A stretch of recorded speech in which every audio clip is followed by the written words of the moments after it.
महाशिवरात्रि का खास मौका है और इसी खास मौके की जो तस्वीरें हैं वो आपको हमने दिखाई।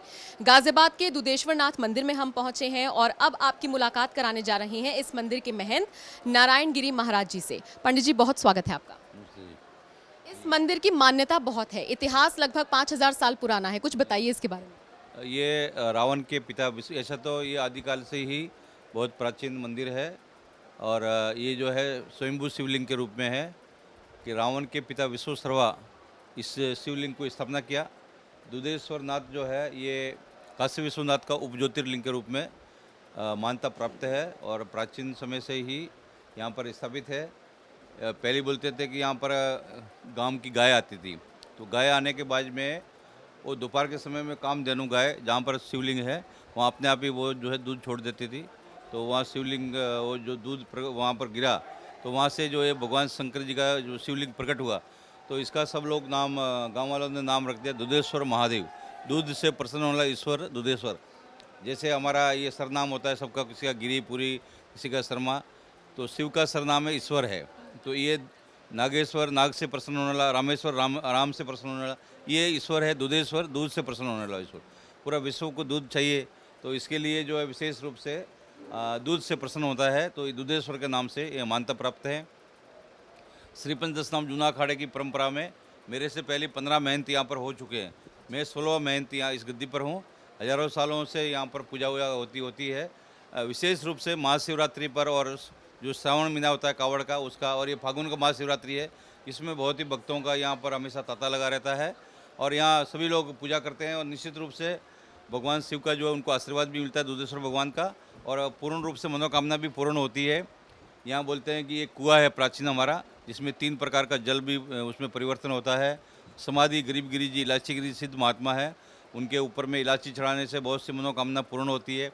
तो बहुत सी मान्यताएं जो है यहाँ पर है। और प्राचीन समय की भी गाय भी है जिसके दूध से जो है भगवान का दुग्धा विशेष जो अभिषेक वगैरह भगवान का होता है। तो ये हमारा जैसे अभी शिवरात्रि है तो ये फागुन का शिवरात्रि, इसके उस उपलक्ष्य में 2 दिन का कार्यक्रम रहता है। शाम को समय में रात में हम लोग 9 बजे शिव बरात वगैरह 12 बजे भगवान शिव और पार्वती जी का यहाँ लाके उनका विवाह करके फिर जल चढ़ाना प्रारंभ करते हैं। उसके बाद में जब भगत जो है जलाभिषेक करके बाहर निकल जाते हैं तो उनको जो है कुट्टू का पकौड़ी है और सामा का चावल का खीर है, तो व्रत खोलने के लिए उनका प्रसाद का व्यवस्था रखते हैं। ये सभी चीज़ों का हम लोग यहाँ पर पूरा व्यवस्था करते हैं।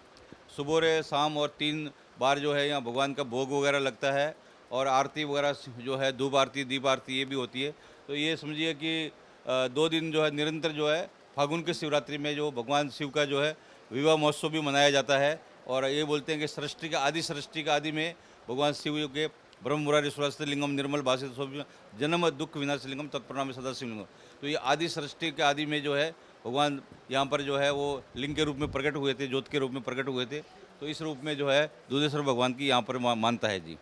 वैसे तो पंडित जी हजारों की तादाद में हमने देखा कि यहाँ पर भक्त लाइन लगाकर खड़े हैं और मुझे लगता है पूरे दिन रात 12 बजे से शुरू हो चुका है ये पूरा इस तरीके का पूरा जो लेखा जोखा है हम देख रहे हैं। जो भक्त मंदिर नहीं आ सकते वो घर में किस तरीके से पूजा अर्चना करें आज के दिन? घर में नहीं आ सकते वो भगवान दुधेश्वर का मानसिक रूप से भी पूजा कर सकते हैं। जैसे मिट्टी का लिंग बनाना, स्फटिक का लिंग है, एक होता है नर्मदेश्वर शिवलिंग, तो वो घर में रख के शिवाय नमो या ओम नमो शिवाय या तत्पुरुषाय विद्महे महादेवाय धीमहि तन्नो रुद्र प्रचोदयात्, ये शिव गायत्री मंत्र है। उस मंत्र से भी भगवान का पूजा उपासना वगैरह जो है घर में रह कर भी वो कर सकते हैं। और ऐसे बोलते हैं कि अंगूठा के रूप में भी शिवलिंग के रूप में है, उसको भी जल चढ़ा सकते हैं। तो मानसिक रूप से भी भगवान शिव का पूजा जो है अपने घर में रहते हुए भी जो है वो रुद्राष्टाध्याय का सब पाठ कर सकता है। शिव तांडव वगैरह है, शिव स्तुति है, शिव चालीसा है, शिव भगवान का नाम है और शिव पुराण का पाठ है।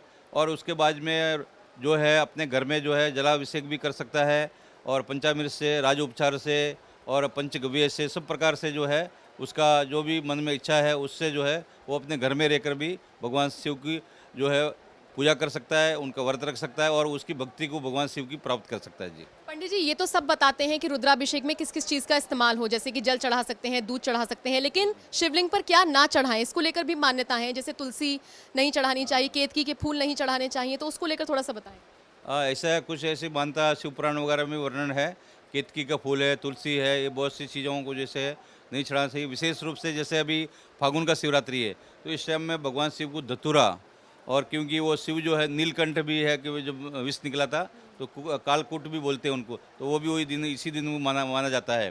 तो उसको जो है धतूरा के रूप में लेते हैं, तो धतूरा चढ़ाना है, बेलपत्र चढ़ाना है, और जो विशेष करके जो बेर होता है, मौसम का बेर है, वो बेर चढ़ाना है। तो ये मौसम का जो फल है वो चढ़ाना है। केतकी का फूल और तुलसी ये कुछ चीज़ों को नहीं चढ़ाते हैं। और बहुत सी वस्तुएं जो है उनको भगवान शंकर को कहते हैं कि सर्व सुगंधि लेपित लिंगम पंकज हार शोभित लिंगम। तो सब प्रकार के सुगंधित फूलों से, पुष्पों से भगवान शिव का पूजा कर सकते हैं। सभी जातियाँ, सभी धर्म वाले और छोटे बच्चे, समाज से वंचित सभी लोग उसका, भगवान का, शिव का पूजा कर सकते हैं। भगवान शिव को जो है किसी को वो जो कि शिव के कोई विद्रोही नहीं है, कोई द्रोही नहीं है। शिव जो है वो असुरों के भी देवता है, और वो असुरों की भी देवता है, देवताओं के भी, राक्षसों के भी।